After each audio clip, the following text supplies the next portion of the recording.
The Three Feathers. Once upon a time there lived a girl who was wooed and married by a man she never saw, for he came a-courting her after nightfall, and when they were married he never came home till it was dark, and always left before dawn. Still he was good and kind to her, giving her everything her heart could desire, so she was well content for a while. But, after a bit, some of her friends, doubtless full of envy for her good luck, began to whisper that the unseen husband must have something dreadful the matter with him which made him averse to being seen. Now from the very beginning the girl had wondered why her lover did not come a-courting her as other girls' lovers came, openly and by day, and though, at first, she paid no heed to her neighbors' nods and winks, she began at last to think there might be something in what they said. So she determined to see for herself, and one night when she heard her husband come into her room, she lit her candle suddenly and saw him. And, lo and behold, he was handsome as handsome, beautiful enough to make every woman in the world fall in love with him on the spot. But even as she got her glimpse of him, he changed into a big brown bird which looked at her with eyes full of anger and blame. "Because you have done this faithless thing," it said, "you will see me no more, unless for 7 long years and a day you serve for me faithfully." And she cried with tears and sobs, "I will serve 7 times 7 years and a day if you will only come back. Tell me what I am to do." Then the bird husband said, "I will place you in service, and there you must remain and do good work for 7 years and a day, and you must listen to no man who may seek to beguile you to leave that service. If you do I will never return." To this the girl agreed, and the bird, spreading its broad brown wings, carried her to a big mansion. "Here they need a laundry maid," said the bird husband. "Go in, ask to see the mistress, and say you will do the work. But remember you must do it for 7 years and a day." "But I cannot do it for 7 days," answered the girl. "I cannot wash or iron." "That matters nothing," replied the bird. "All you have to do is to pluck 3 feathers from under my wing close to my heart, and these feathers will do your bidding whatever it may be. You will only have to put them on your hand, and say, 'By virtue of these 3 feathers from over my true love's heart may this be done,' and it will be done." So the girl plucked 3 feathers from under the bird's wing, and after that the bird flew away. Then the girl did as she was bidden, and the lady of the house engaged her for the place. And never was such a quick laundress, for, see you, she had only to go into the wash-house, bolt the door and close the shutters, so that no one should see what she was at. Then she would out with the 3 feathers and say, "By virtue of these 3 feathers from over my true love's heart may the copper be lit, the clothes sorted, washed, boiled, dried, folded, mangled, ironed, and lo, there they came tumbling onto the table, clean and white, quite ready to be put away." So her mistress set great store by her and said there never was such a good laundry maid. Thus 4 years passed and there was no talk of her leaving. But the other servants grew jealous of her, all the more so, because, being a very pretty girl, all the men servants fell in love with her and wanted to marry her. But she would have none of them, because she was always waiting and longing for the day when her bird husband would come back to her in man's form.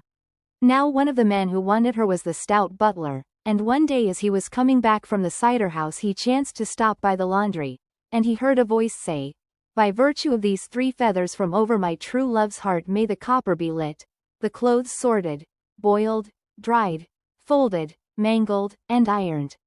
He thought this very queer, so he peeped through the keyhole. And there was the girl sitting at her ease in a chair, while all the clothes came flying to the table ready and fit to put away. Well, that night he went to the girl and said that if she turned up her nose at him and his proposal any longer, he would up and tell the mistress that her fine laundress was nothing but a witch. And then, even if she were not burnt alive, she would lose her place. Now the girl was in great distress what to do, since if she were not faithful to her bird husband, or if she failed to serve her 7 years and a day in one service, he would alike fail to return. So she made an excuse by saying she could think of no one who did not give her enough money to satisfy her. At this the stout butler laughed. "Money?" said he. "I have 70 pounds laid by with master. Won't that satisfy thee?" "Happen it would," she replied. So the very next night the butler came to her with the 70 pounds in golden sovereigns, and she held out her apron and took them, saying she was content, for she had thought of a plan. Now as they were going upstairs together she stopped and said, Mr. Butler, excuse me for a minute. I have left the shutters of the wash-house open, and I must shut them, or they will be banging all night and disturb Master and Mrs.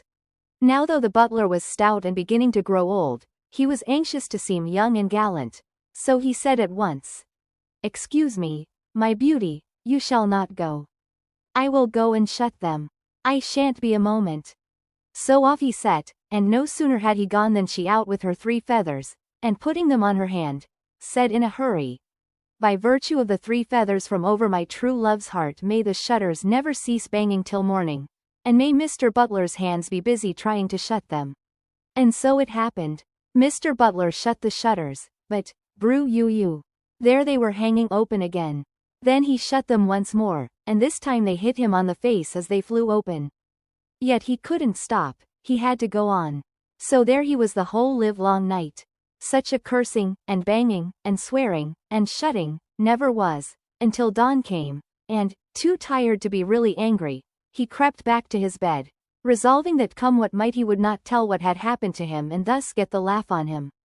So he kept his own counsel, and the girl kept the 70 pounds, and laughed in her sleeve at her would-be lover. Now after a time the coachman, a spruce middle-aged man, who had long wanted to marry the clever, pretty laundry maid, going to the pump to get water for his horses, overheard her giving orders to the 3 feathers, and peeping through the keyhole as the butler had done, saw her sitting at her ease in a chair while the clothes, all washed and ironed and mangled, came flying to the table. So, just as the butler had done, he went to the girl and said, "I have you now, my pretty. Don't dare to turn up your nose at me, for if you do I'll tell mistress you are a witch." Then the girl said quite calmly, "I look on none who has no money." "If that is all," replied the coachman, "I have 40 pounds laid by with master. That I'll bring and ask for payment tomorrow night." So when the night came the girl held out her apron for the money, and as she was going up the stairs she stopped suddenly and said, "Goody me. I've left my clothes on the line. Stop a bit till I fetch them in." Now the coachman was really a very polite fellow, so he said at once, "Let me go. It is a cold, windy night and you'll be catching your death." So off he went, and the girl out with her feathers and said, "By virtue of the 3 feathers from over my true love's heart, may the clothes slash and blow about till dawn, and may Mr. Coachman not be able to gather them up or take his hand from the job." And when she had said this she went quietly to bed, for she knew what would happen. And sure enough it did. Never was such a night as Mr. Coachman spent, with the wet clothes fluttering about his ears, and the sheets wrapping him into a bundle, and tripping him up, while the towels slashed at his legs. But though he smarted all over he had to go on till dawn came, and then a very weary, woebegone coachman couldn't even creep away to his bed, for he had to feed and water his horses. And he, also, kept his own counsel for fear of the laugh going against him. So the clever laundry maid put the 40 pounds with the 70 in her box, and went on with her work gaily. But after a time the footman, who was quite an honest lad and truly in love, going by the laundry peeped through the keyhole to get a glimpse of his dearest dear. And what should he see but her sitting at her ease in a chair, and the clothes coming all ready folded and ironed onto the table. Now when he saw this he was greatly troubled. So he went to his master and drew out all his savings, and then he went to the girl and told her that he would have to tell the mistress what he had seen, unless she consented to marry him. "You see," he said, "I have been with master this while back, and have saved up this bit, and you have been here this long while back and must have saved as well. So let us put the 2 together and make a home, or else stay on at service as pleases you."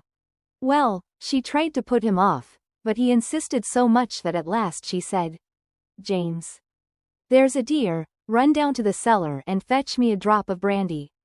You've made me feel so queer." And when he had gone she out with her 3 feathers, and said, "By virtue of the 3 feathers from over my true love's heart, may James not be able to pour the brandy straight, except down his throat." Well, so it happened. Try as he would, James could not get the brandy into the glass. It splashed a few drops into it, then it trickled over his hand, and fell on the floor. And so it went on till he grew so tired that he thought he needed a dram himself. So he tossed off a few drops and began again, but he fared no better. So he took another little drain, and went on, and on, and on, till he got quite fuddled. And who should come down into the cellar but his master to know what the smell of brandy meant. Now James the footman was truthful as well as honest, so he told the master how he had come down to get the sick laundry maid a drop of brandy, but that his hand had shaken so that he could not pour it out, and it had fallen on the ground, and that the smell of it had got to his head. A likely tale, said the master, and beat James soundly. Then the master went to the mistress, his wife, and said, "Send away that laundry maid of yours. Something has come over my men. They have all drawn out their savings as if they were going to be married, yet they don't leave, and I believe that girl is at the bottom of it." But his wife would not hear of the laundry maid being blamed. She was the best servant in the house, and worth all the rest of them put together. It was his men who were at fault. So they quarreled over it, but in the end the master gave in, and after this there was peace, since the mistress bade the girl keep herself to herself, and none of the men would say aught of what had happened for fear of the laughter of the other servants. So it went on until one day when the master was going a-driving, the coach was at the door, and the footman was standing to hold the coach open, and the butler on the steps all ready, when who should pass through the yard, so saucy and bright with a great basket of clean clothes, but the laundry maid. And the sight of her was too much for James, the footman, who began to blub. "She is a wicked girl," he said. "She got all my savings, and got me a good thrashing besides." Then the coachman grew bold. "Did she?" he said. "That was nothing to what she served me." So he up and told all about the wet clothes and the awful job he had had the livelong night. Now the butler on the steps swelled with rage until he nearly burst, and at last he out with his night of banging shutters. "And one," he said, "hit me on the nose." This settled the three men, and they agreed to tell their master the moment he came out, and get the girl sent about her business. Now the laundry maid had sharp ears and had paused behind a door to listen. So when she heard this she knew she must do something to stop it. So she out with her 3 feathers and said, "By virtue of the 3 feathers from over my true love's heart may there be striving as to who suffered most between the men so that they get into the pond for a ducking." Well, no sooner had she said the words than the 3 men began disputing as to which of them had been served the worst. Then James up and hit the stout butler, giving him a black eye, and the fat butler fell upon James and pommeled him hard, while the coachman scrambled from his box and belabored them both, and the laundry maid stood by laughing. So out comes the master, but none of them would listen, and each wanted to be heard, and fought, and shoved, and pommeled away until they shoved each other into the pond, and all got a fine ducking. Then the master asked the girl what it was all about, and she said, "They all wanted to tell a story against me because I won't marry them, and one said his was the best, and the next said his was the best. So they fell a-quarreling as to which was the likeliest story to get me into trouble. But they are well punished, so there is no need to do more." Then the master went to his wife and said, "You are right. That laundry maid of yours is a very wise girl." So the butler and the coachman and James had nothing to do but look sheepish and hold their tongues, and the laundry maid went on with her duties without further trouble. Then when the 7 years and a day were over, who should drive up to the door in a fine gilded coach but the bird husband restored to his shape as a handsome young man. And he carried the laundry maid off to be his wife again, and her master and mistress were so pleased at her good fortune that they ordered all the other servants to stand on the steps and give her good luck. So as she passed the butler she put a bag with 70 pounds in it into his hand and said sweetly, "That is to recompense you for shutting the shutters." And when she passed the coachman she put a bag with 40 pounds into his hand and said, "That is your reward for bringing in the clothes." But when she passed the footman she gave him a bag with 100 pounds in it, and laughed, saying, "That is for the drop of brandy you never brought me." So she drove off with her handsome husband, and lived happy ever after.